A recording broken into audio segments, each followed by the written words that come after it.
आज एलनाबाद में भी उपचुनाव हो रहा है और एलनाबाद के उपचुनाव में किस तरह से वोटर्स हिस्सा ले रहे हैं। एलनाबाद से हमारे संवाददाता नकुल जसूजा कुछ ही समय बाद हमारे साथ जुड़ने जा रहे हैं। एलनाबाद में उपचुनाव हो रहा है तो यहाँ पर तीन बड़ी पार्टियां, यूं कहें कि गठबंधन का प्रत्याशी और बाकी दो पार्टियों के प्रत्याशी भी चुनावी मैदान में थे। अभय चौटाला इनेलो से, पवन बेनीवाल कांग्रेस से, गठबंधन के प्रत्याशी गोविंद कांडा भी सीधे टक्कर देते नजर आ रहे हैं। क्या होगा, कैसे होगा, ये तो बात की चर्चा, लेकिन आज वोटर्स की बात हम करने जा रहे हैं। नकुल एक बार फिर से हमारे साथ जुड़ चुके हैं अपडेट को लेकर। नकुल, क्या उम्मीद लगाई जा रही है? कह सकते हैं कि शुरुआती जो एक परसेंटेज आएगा वोटिंग का वो सुखद होगा और वो चुनाव आयोग की मेहनत को भी दिखाएगा कि जागरूक किस तरह से मतदाता को किया गया है।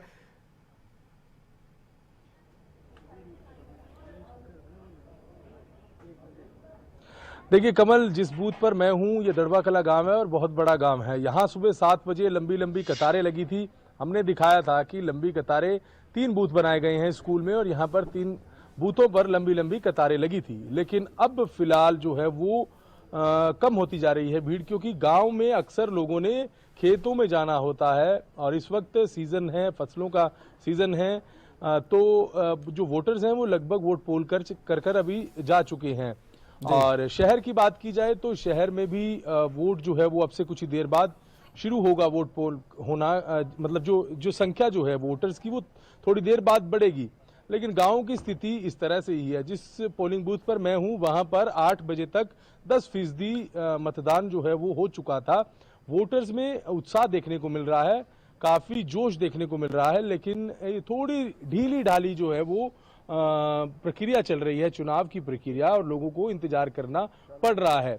लेकिन जिस तरह की तस्वीरें आ रही हैं, जिस तरह का उत्साह दिख रहा है, वो कहीं ना कहीं ये बात तो उससे स्पष्ट हो सकती है कि पिछले साल जो आम चुनाव हुए थे उनसे अधिक उपचुनाव होगा। और पिछले बार लगभग 80% के करीब यहाँ पर वोटिंग हुई थी। यहाँ पर जो वोटिंग परसेंटेज थी वो 80% थी। और इस बार माना जा रहा है कि जिस तरह का उत्साह, जोश, और खासकर उपचुनाव में अक्सर पोलिंग परसेंटेज ज्यादा होती है और अगर ज्यादा रही तो माना यह जा रहा है कि ज्यादा रहने वाली है। तो इसके लिए कहीं ना कहीं चुनाव आयोग भी अपने बधाई देने लायक होगा, क्योंकि काफी दिनों से प्रचार किया जा रहा था, वोटर से अपील की जा रही थी। साथ ही साथ राजनीतिक दलों की तरफ से भी उपचुनाव में ये होता है कि हर वोटर्स अपना वोट भुगताए, क्योंकि हर किसी की इच्छा होती है कि जो उनके समर्थन में या जो उनको लगता है कि ये हमारे जान पहचान के लोग हैं, हमें वोट कर सकते हैं, तो उन लोगों को भी वोट करने की अपील की जाती है। तो वही स्थिति यहाँ पर भी दिख रही है।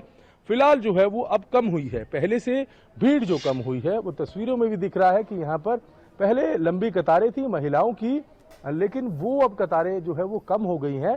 पुरुषों की कतारें, लाइनें जो है वो लगी हुई हैं यहाँ पर। उसके अलावा एक बूथ जो 57 नंबर बूथ है वहां पर अब फिलहाल वहां पर कोई वोटर्स नहीं दिख रहा है। तो बिल्कुल दिन में इसी तरह की तस्वीरें देखने को मिलेंगी। कुछ लोग सुबह सवेरे खेतों में चले जाते हैं और वो खेत में काम निपटाने के बाद वोट पोल करने आते हैं, तो 10 बजे के बाद भी एक बार भीड़ देखने को मिलेगी। लेकिन जो ओवरऑल हमें सूचना मिल रही है इलाहाबाद विधानसभा क्षेत्र की, वो ये है कि हर जगहों पर, गांव में, देहात में जो है वोटिंग परसेंटेज वो हो सकता है कि बम्पर वोटिंग परसेंटेज हो, क्योंकि जोश देखने को मिल रहा है। तमाम राजनीतिक दलों के नेता, जो पोलिंग एजेंट्स हैं, जो नेताओं के जो एजेंट्स हैं वो फील्ड में हैं।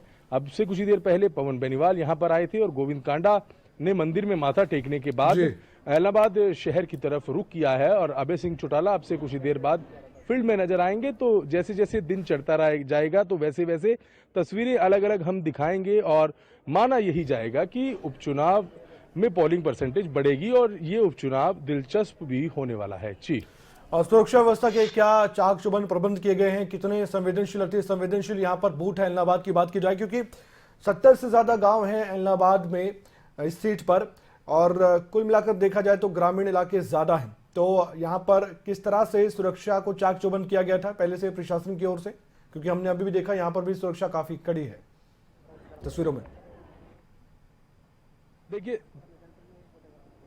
देखिए बिल्कुल सुरक्षा व्यवस्था की बात की जाए तो ऐसा पहली बार ही देखने को मिल रहा है कि इतने बड़े स्तर पर पैरामिलिट्री फोर्सेस की तैनाती की गई हो। 34 पैरामिलिट्री फोर्सेस, रिजर्व फोर्सेस, जिनमें आईटीबीपी, सीआरपीएफ, आरएएफ, इस तरह की फोर्सेस यहां पर आई हैं। हालांकि रिजर्व रखा है उन्हें, उनके कुछ जवान जो पोलिंग बूथ्स पर हैं वो तैनात नजर आ रहे हैं। जो हाईली सेंसिटिव इलाके हैं, जहां लगता है कि किसी तरह का कोई हंगामा हो सकता है या विरोध हो सकता है, वहां पर जो है इन फोर्सेस की तैनाती ज़्यादा की जा रही है। और इसके अलावा कल आईजी खुद यहां पर आए और पिछले जब से चुनाव डिक्लेयर हुआ है तब से आईजी हिसार रेंज खुद मॉनिटर कर रहे हैं। उसके अलावा एसपी सिरसा हों या डीसी सिरसा, जिला निर्वाचन अधिकारी हो, वो खुद नजरें बनाए हुए हैं यहाँ पर।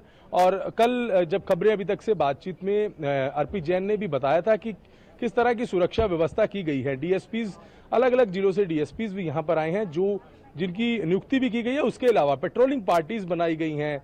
वो पेट्रोलिंग पार्टीज जो हैं वो पेट्रोलिंग कर रही हैं और मकसद उनका यही है कि किसी तरह का माहौल जो है वो खराब ना हो, शांतिपूर्ण तरीके से चुनाव हो। हालांकि जिस तरह की फोर्सेज है उससे लगता नहीं है कि इस तरह का कोई माहौल खराब होगा या कोई इस तरह की कोशिश करेगा कि चुनाव के दौरान कोई माहौल खराब किया जाए, क्योंकि बड़े स्तर पर यहाँ पर फोर्सेस की तैनाती की गई है। लेकिन फिर भी पुलिस अलर्ट है और अब से कुछ ही देर में बताया जा रहा है कि तमाम जो अधिकारी हैं वो क्षेत्र में जाएंगे, सुरक्षा व्यवस्था का जायजा लेंगे। तो वो तस्वीरें, तमाम तस्वीरें, इलाहाबाद उपचुनाव से जुड़ी तमाम तस्वीरें हम अपने दर्शकों तक पल पल पहुंचाते रहेंगे। बिल्कुल, हम भी उम्मीद करते हैं नकुल की हर तस्वीर आप पहुंचाएंगे। आपके माध्यम से हमारे दर्शक देख पाएंगे कि इलाहाबाद में किस तरह से मतदान की प्रक्रिया चल रही है। बहुत बहुत शुक्रिया, लगातार आप अपडेट दे रहे हैं नकुल जसूजा।